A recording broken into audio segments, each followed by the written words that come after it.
Aquarius, the Libra cycle is a fun cycle for you in respect that it is an air sign and you're an air sign and there's harmony with that. Yet there is such an intensity that is going on. It may not be all fun and games, but it could be very interesting. The month begins with the Sun opposite Uranus square Pluto, and that is a vibration that will carry through the month about finding freedom and transforming. And for you, the freedom and the transformation and the being able to live your life comes through the energy of the what's called the solar ninth house. It's being able to travel, is being able to think what you want to think, believe what your beliefs, holding true to your beliefs, being able to learn something new. So there might be some new ideas, new thoughts about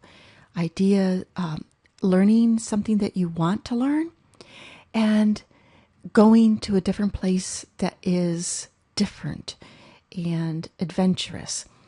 The new moon on the 4th emphasizes this, as the new moon at 11 degrees of Libra opposite Uranus at 10 degrees of Aries imbues the vibration of the Libra cycle with desire for freedom. And you're an Aquarian. You don't want to be told what to think or what to do anyways. You need your own space. So this is a month to find space. Now, where are you going to find it? It shows that part of it will come in creating a certain amount of your own inner authority through transforming how you see the world, your view of the world, and where you feel connected. So if you're with friends, if you're with people, if you're working, because there's a lot of energy towards your work energy too. If you're working in an environment where you feel you can be yourself and you have the space to do what you need to do without somebody breathing down your neck, then that essence of more joy will come your way. The lunar eclipse on the 18th, which is a powerful full moon, emphasizes this aspect between freedom to have your own thoughts, freedom to be yourself, especially around the work area. And it can also bring some ideas or communication with people about travel plans that comes up. There's this essence of always learning something new. The 7th of October, Venus went into Sagittarius. And Venus in Sagittarius is also that love of freedom. And it's in an area of your chart of friendship. So you could find a pal that just likes to be different and appreciates who you are and appreciates who you are even if there's something that you feel is not the norm or doesn't conform to perhaps what other people in your younger years thought you were supposed to conform with, and a kindred spirit. So there's this kindred spirit energy.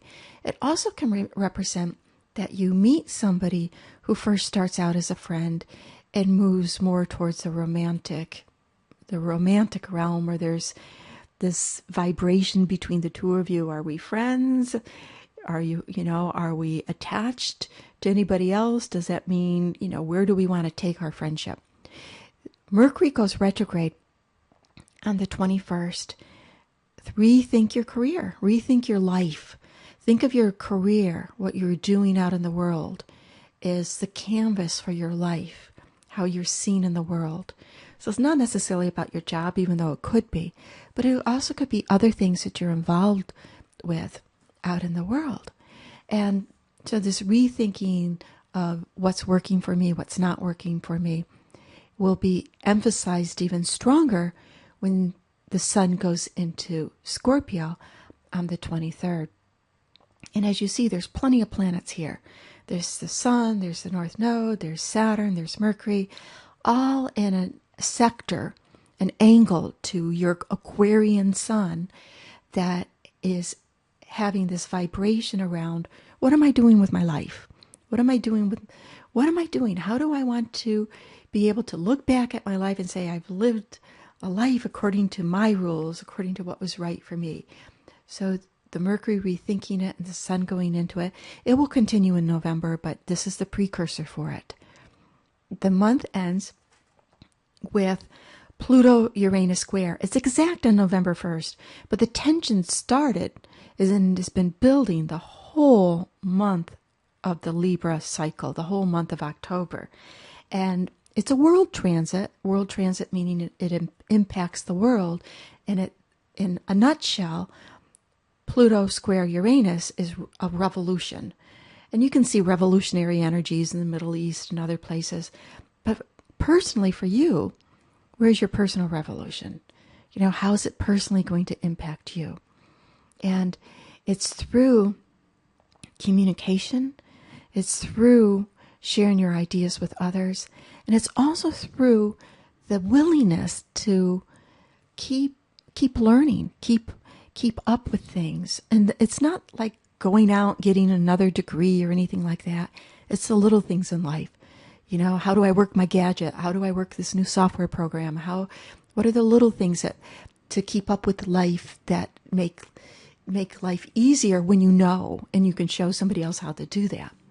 And the other part of this transformational, revolutionary energy for you is this depth of understanding of that is a place that you can't really put your finger on, you can't really see, but you know there's some subtle changes happening within you. And they may be slow and they may be subtle, but you feel deep in your gut, especially when you meditate, especially when you have time alone just to not think, and you feel this deep transformation subtly as you evolve and grow in life.